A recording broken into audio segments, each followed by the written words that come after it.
Hello दोस्तों, नमस्कार। आज हम बात करेंगे एक दूसरे टॉपिक के बारे में और ये टॉपिक है भारत और वियतनाम के संबंध में।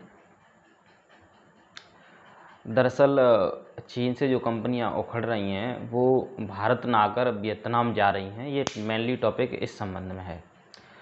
इसके क्या कारण हैं, क्यों नहीं आ रही हैं कंपनियां और इसके क्या इम्प्लीकेशंस हो सकते हैं भारत के संबंध में, उसके बारे में हम आज थोड़ी सी चर्चा करेंगे।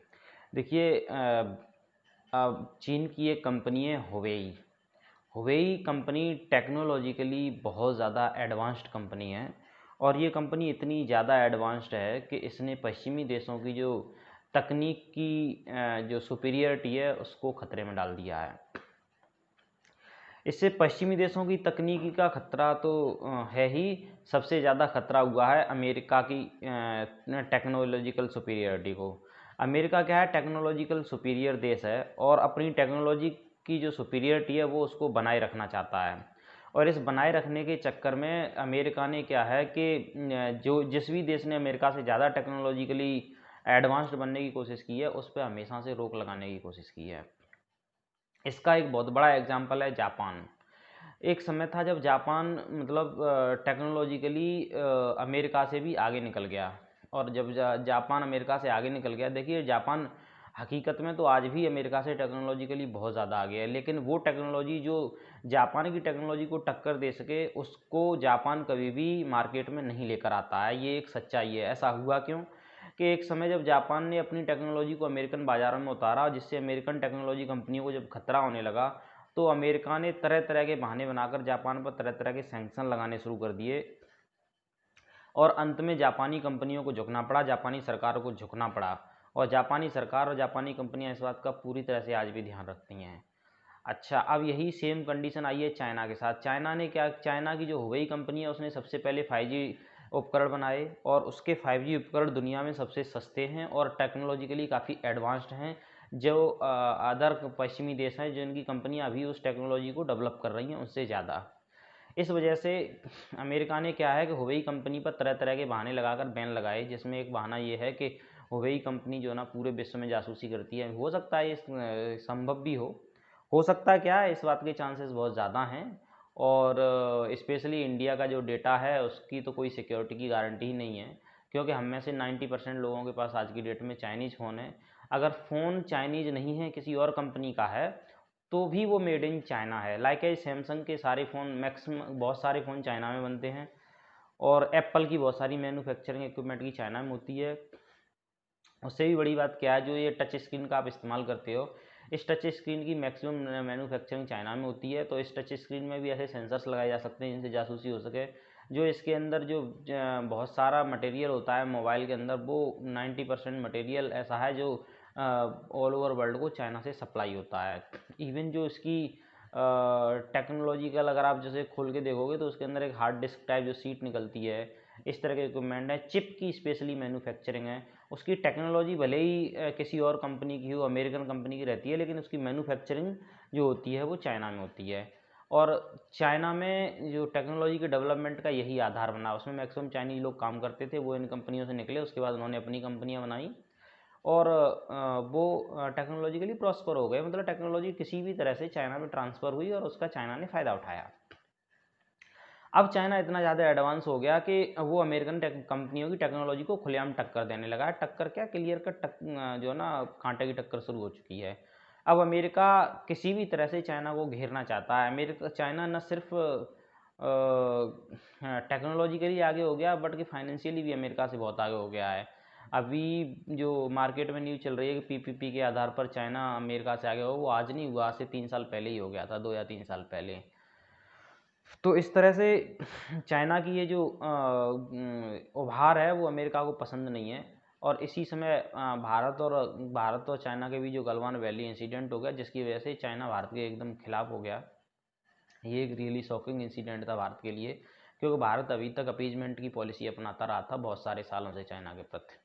अब ये कॉमन इंटरेस्ट की बात है कि भारत धीरे धीरे अमेरिका की तरफ झुकता चला जा रहा है due to our security reasons, क्योंकि चाइना ने हमें चारों तरफ से घेर लिया है।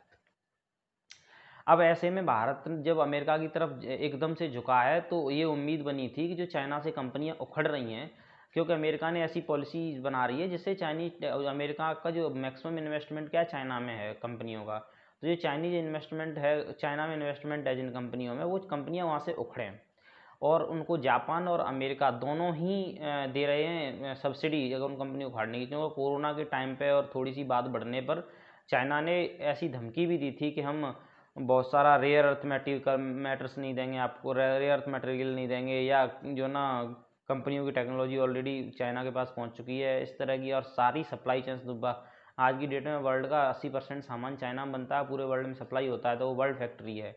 तो जितनी सारी सप्लाई चेन्स हैं एक तरह से वो चाइना में है, किसी भी तरह की मैन्युफैक्चरिंग हो, वेदर गारमेंट्स हो, जूते हो से लेके टेक्नोलॉजी हो, बड़ी बड़ी चीज़ें हो, एप्पल गूगल सबके सामान तो चाइना में बनते हैं अभी हाल तक। अब इस तरह से हर तरह का मटेरियल चाइना में मिलता है, जिसकी वजह से क्या है कि चाइना आज की डेट में हर तरह से पावरफुल हो चुका है।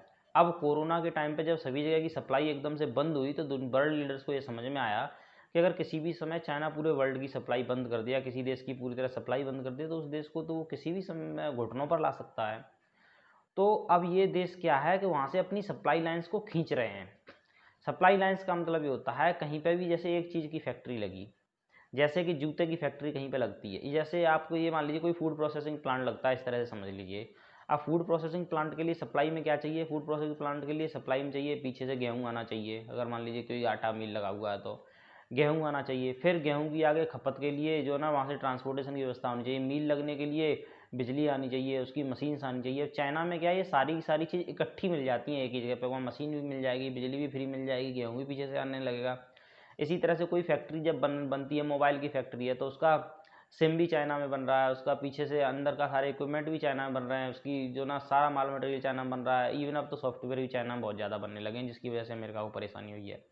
तो इस तरह से वो all over the world China पर पूरी तरह डिपेंडेंट हो गया है। तो अब कंपनियां कोरोना के बाद के समय से यहाँ से जो ना वर्ल्ड के सभी लीडर्स उनको निकालना चाह रहे हैं, सभी उनको इंसेंटिव दे रहे हैं। ऐसे में भारत अमेरिका की तरफ झुका, जापान की तरफ झुका, जो क्वाड ग्रुप बना है उसमें भी भारत शामिल हुआ है। तो भारत को ये उम्मीद जगी थी कि ये सारी कंपनियां भारत की तरफ आएंगी, और इस चीज़ का काफ़ी हल्ला भी कटा कि ये सब कंपनियां, ये कंपनी भारत आना चाहती है, वो कंपनी भारत आना चाहती है, इतना इन्वेस्टमेंट हो सकता है, उतना इन्वेस्टमेंट हो सकता है। लेकिन एक नया ट्रेंड देखा गया कि ये सारी कंपनियां भारत ना आकर वियतनाम की ओर शिफ्ट हो रही हैं। ये भारत में एक भारी चिंता का विषय है, क्योंकि हमारी उम्मीदों पर पानी फिर गया। अब इसके मैं आपको कुछ रीजन्स और इम्प्लीकेशंस बताऊंगा क्या फ़र्क पड़ेंगे। सबसे बड़ी बात क्या है कि कोई भी कंपनी जब कहीं पे सेटअप करती है तो वो एक तरह से वहाँ पे पूरा प्लांट जब सेटअप हो गया, उसमें करोड़ों और अरबों का खर्चा आता है। इतने खर्चे के बाद जब सारी चीज़ सेट हो जाती है, उसका मार्केट सेट हो जाता है, रूट सेट हो जाते हैं, जैसे कहीं पे हवाई अड्डा बन गया कोई, तो एक बार हवाई अड्डा बन गया तो सारी चीज़ सेटअप हो जाती है। उस हवाई अड्डे को एकदम से उखाड़ के तुरंत दूसरी जगह नहीं लगाया जा सकता। ऐसे ही कोई बड़ी फैक्ट्री आपने कहीं पे लगा दी, उस फैक्ट्री को एकदम उठा के कहीं दूसरी जगह नहीं लगा सकते हैं। उसकी सप्लाई चेन्स होती हैं, कॉन्ट्रैक्टर्स होते हैं, माल के सप्लायर होते हैं, उसके लिए रॉ मटेरियल आता है, उसके जो ना उसके लिए यातायात के रूट्स बनते हैं, बहुत कुछ ट्रेंड मैन पावर बनती है, टेक्नोलॉजी डेवलप होती है, एक सिस्टम, पूरा इकोसिस्टम क्रिएट होता है जिसको आप एकदम से चेंज नहीं कर सकते। अब जब पूरे वर्ल्ड के लीडर ने ठान लिया कि चाइना के ऊपर डिपेंडेंट नहीं रहना है, वर्ल्ड की कंपनी ने सोचा है, तो वहाँ से जब मूव आउट कर रहे हैं तो उनको चाइना के नज़दीक में वियतनाम लगा है। जब आप मैप देखोगे तो वियतनाम चाइना के जस्ट नीचे पड़ता है एकदम। अच्छा, चाइना का ये सारा जो डेवलपमेंट है वो उसके कोस्टल एरिया में, अंदरूनी एरिया में चाइना के में भी उतना डेवलपमेंट नहीं है। अच्छा, वियतनाम भी पूरा का पूरा कोस्टल है। वियतनाम का जो कोस्टल एरिया है वो चाइना के इस डेवलप्ड कोस्टल एरिया से बिल्कुल एकदम सटा हुआ ही है, तो बॉर्डर एकदम लगा हुआ है। तो उनका वो कंपनियां वहाँ से तुरंत की तुरंत अपने प्लांट और बहुत सारा मटेरियल धीरे धीरे मूव करके वियतनाम में लेके आ रही हैं, जो कंपनियों के लिए एक फ़ायदे का सौदा है। क्यों? वो एक तो पोर्ट से भी जुड़ा हुआ है, सड़क मार्ग से भी जुड़ा हुआ है, जल मार्ग से भी जुड़ा हुआ है, हवाई मार्ग से भी जुड़ा हुआ है, और ट्रेंड मैन पावर भी काफ़ी सारी इधर की उधर होती है, जिसको भी उनको ज़्यादा दूर नहीं लेके जाना है, और वो इकोसिस्टम एक तरह से पूरा का पूरा बना हुआ है। अच्छा, इससे मतलब कंपनियों को एक तो जो सब्सिडी मिल रही है, जो अल्टरनेट उनको बनाना है वो भी बन गया है। दूसरा, वियतनाम क्या है, जिस तरह से भारत और चाइना के बीच में नहीं ठीक से पटती है, वियतनाम और चाइना के बीच में भी युद्ध हो चुका है। और वियतनाम एक ऐसा देश है जो भाई साहब अमेरिका से भी टक्कर ले चुका है और चाइना से भी टक्कर ले चुका है। यू कैन नॉट इमेजिन कि वियतनाम जैसे छोटे देश को अमेरिका हरा नहीं पाया, बल्कि वास्तव में अमेरिका वहाँ से हार कर निकला था। ये एक सच्चाई है। अगर कभी मुझे मौका मिला, कभी चांस लगा, तो मैं आपको वियतनाम का इस जो वार हुआ था अमेरिका के साथ, उस पर अगर कभी वीडियो बनाऊंगा तो आपको इसके बारे में डिटेल बताऊंगा। ये एक बहुत ही भयानक वार था। इस वार में इतने बम गिराए थे अमेरिका ने, जितने बम तो अमेरिका ने सेकेंड वर्ल्ड वार में भी नहीं गिराए थे। उसी तरह से वियतनाम, लेकिन वियतनाम ने हार नहीं मानी थी, और वियतनाम उसी तरह से चाइना से भी टक्कर ले चुका है। चाइनीज फौजों को मुंह की खा के जानी पड़ी थी वहाँ से। उसके रीजन्स जो भी हैं वो अलग अलग हैं। तो इस तरह से एक तो वियतनाम के चाइना के दबाव में आने की गुंजाइश भारी कम है।